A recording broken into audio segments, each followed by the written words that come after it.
ഉന്നത കോളേജുകളിലെ വിദ്യാർത്ഥി ആത്മഹത്യ. സിറാജ് ഡെയിലി പ്രസിദ്ധീകരിച്ചത് 2018 മുതൽ 2023 ജൂൺ വരെയുള്ള 5.5 വർഷ കാലയളവില് രാജ്യത്തെ ഉന്നത വിദ്യാഭ്യാസ സ്ഥാപനങ്ങളില് 98 വിദ്യാർത്ഥികള് ആത്മഹത്യ ചെയ്തതായും 33,979 വിദ്യാർത്ഥികള് പഠനം ഉപേക്ഷിച്ചു പോയതായും 2023 ജൂലൈയില് അന്നത്തെ കേന്ദ്ര വിദ്യാഭ്യാസ സഹമന്ത്രി ഡോക്ടർ സുഭാഷ് സർക്കാർ രാജ്യസഭയില് വ്യക്തമാക്കിയിരുന്നു. രാജ്യത്തെ ഉന്നത വിദ്യാഭ്യാസ സ്ഥാപനങ്ങളില് വർദ്ധിച്ചുവരുന്ന വിദ്യാർത്ഥി ആത്മഹത്യയില് ആശങ്ക പ്രകടിപ്പിച്ചിരിക്കുകയാണ് സുപ്രീം കോടതി. വിദ്യാർത്ഥികളുടെ ആത്മഹത്യക്ക് ഇടയാക്കുന്ന അടിസ്ഥാന കാരണങ്ങൾ കണ്ടെത്തി ലഘൂകരിക്കുന്നതിനും പരിഹരിക്കുന്നതിനും സമഗ്രവും ഫലപ്രദവുമായ മാർഗനിർദ്ദേശങ്ങൾ തയ്യാറാക്കാൻ കോടതി നിർദ്ദേശിക്കുകയും ചെയ്തു. വിദ്യാർത്ഥികളുടെ മാനസികാരോഗ്യം ശക്തിപ്പെടുത്തുന്നത് ആത്മഹത്യകൾ തടയാൻ വലിയൊരളവോളം സഹായിക്കുമെന്ന് justice JB Pardiwala, justice R Mahadevan എന്നിവരുൾപ്പെട്ട കോടതി ബഞ്ച് അഭിപ്രായപ്പെട്ടു.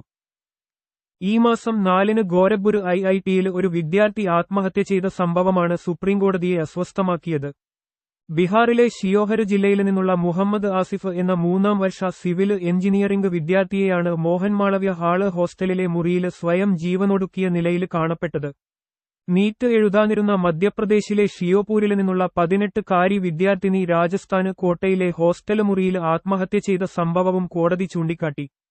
കോട്ടയില് വർഷങ്ങളായി മാതാപിതാക്കൾക്കൊപ്പം താമസിച്ചുവരുന്ന വിദ്യാർത്ഥിനി പരീക്ഷയ്ക്കുള്ള അവസാന തയ്യാറെടുപ്പിനിടെയാണ് ആത്മഹത്യ ചെയ്തത്. കഴിഞ്ഞ 4 മാസത്തിനിടെ കോട്ടയിൽ നടക്കുന്ന 17ാമത്തെ ആത്മഹത്യയാണിത്.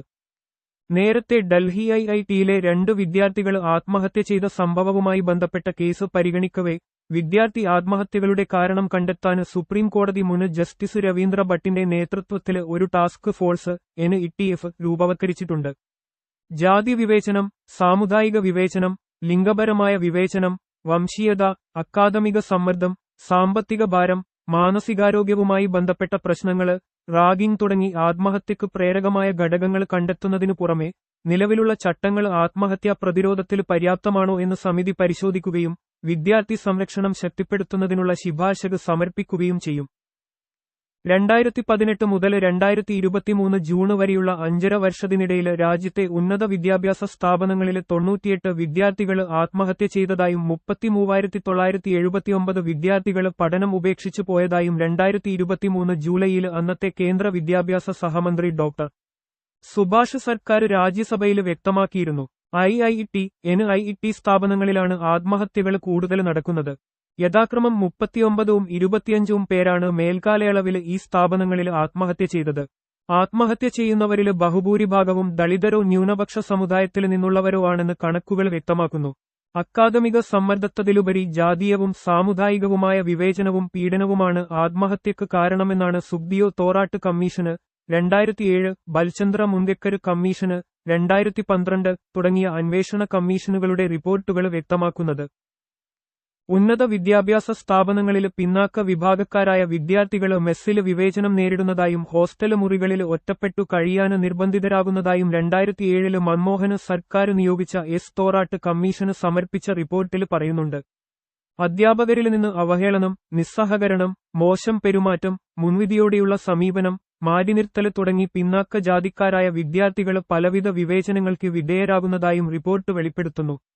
ജാതി വിവേചനത്തെ തുടർന്നുള്ള ആത്മഹത്യകൾ നിരന്തരം തുടർന്നിട്ടും ഉന്നത വിദ്യാഭ്യാസ സ്ഥാപനങ്ങളിലെ ജാതി വിവേചനം അവസാനിപ്പിക്കാനുള്ള നയപരവും ഫലപ്രദവുമായ നടപടികളൊന്നും സർക്കാരിന്റെ ഭാഗത്തു നിന്നുണ്ടാകാത്തതിൽ 2019 ന്യൂ ഇന്ത്യൻ എക്സ്പ്രസിനോട് സംസാരിക്കവെ പ്രൊഫസർ സുഖ്ദിയോ തോറാട്ട് നിരാശ രേഖപ്പെടുത്തുകയും ചെയ്തു.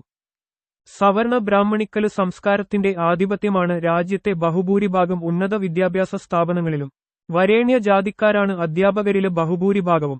ഇതാണ് ഇത്തരം സ്ഥാപനങ്ങളിൽ പിന്നാക്ക വിഭാഗ വിദ്യാർത്ഥികൾ അനുഭവിക്കുന്ന വിവേചനത്തിന്റെ കാരണങ്ങളിലൊന്ന്. പല വിദ്യാഭ്യാസ സ്ഥാപനങ്ങളിലും SC, ST വിഭാഗക്കാരുടെയും OBCക്കാരുടെയും അധ്യാപക പോസ്റ്റുകൾ ഒഴിഞ്ഞുകിടക്കുന്നു. UGCയുടെ 2014 all India higher education survey report പ്രകാരം പ്രസ്തുത വർഷം ഉന്നത വിദ്യാഭ്യാസ സ്ഥാപനങ്ങളിൽ 89% ഉന്നത ജാതിക്കാരാണ്. ഇത്തരം തസ്തികകളിൽ പിന്നാക്ക വിഭാഗക്കാർക്ക് അർഹമായ പ്രാതിനിധ്യം നൽകിയാൽ ജാതി, സാമുദായിക വിവേചനം വലിയൊരളവോളം കുറക്കാൻ സാധിക്കും. തങ്ങളുടെ അസ്തിത്വം ഉയർത്തിപ്പിടിക്കുന്നതിനും വിവേചനത്തിനെതിരെ പ്രതികരിക്കുന്നതിനും വേണ്ടി സംഘടിക്കാൻ പോലും പറ്റാത്ത അവസ്ഥയാണ് ഉന്നത സ്ഥാപനങ്ങളിലെ ദളിതർക്ക്. ദളിത് വിദ്യാർത്ഥികളുടെ രാഷ്ട്രീയവും സാമൂഹികവുമായ പ്രവർത്തനങ്ങള് സ്ഥാപന മേധാവികളുടെയും സവർണാധിപത്യ വിദ്യാർത്ഥി സംഘടനകളുടെയും അക്രമാസക്തമായ അടിച്ചമർത്തലുകള് നേരിടേണ്ടി വരുന്നു. വേദം ശ്രവിക്കുന്നവന്റെ ചെവിയിൽ ഈയം ഉരുക്കി ഒഴിക്കണമെന്ന് ഉദ്ഘോഷിക്കുന്ന പ്രത്യയശാസ്ത്രങ്ങൾ ഉൾക്കൊള്ളുന്നവർക്ക് കീഴ്ജാതിക്കാരന് പഠിച്ച് ഉയരുന്നത് കണ്ടുനിൽക്കാനുള്ള മാനസികാവസ്ഥ സ്വാഭാവികമായും ഉണ്ടാകില്ല. ഈ മാനസികാവസ്ഥയാണ് വിവേചനത്തിന്റെയും അവഹേളനത്തിന്റെയും അടിസ്ഥാന കാരണം. ഇത്തരം വിശ്വാസങ്ങളും ചിന്താഗതികളുമാണ് ആദ്യമായി തുടച്ചു നീക്കേണ്ടത്.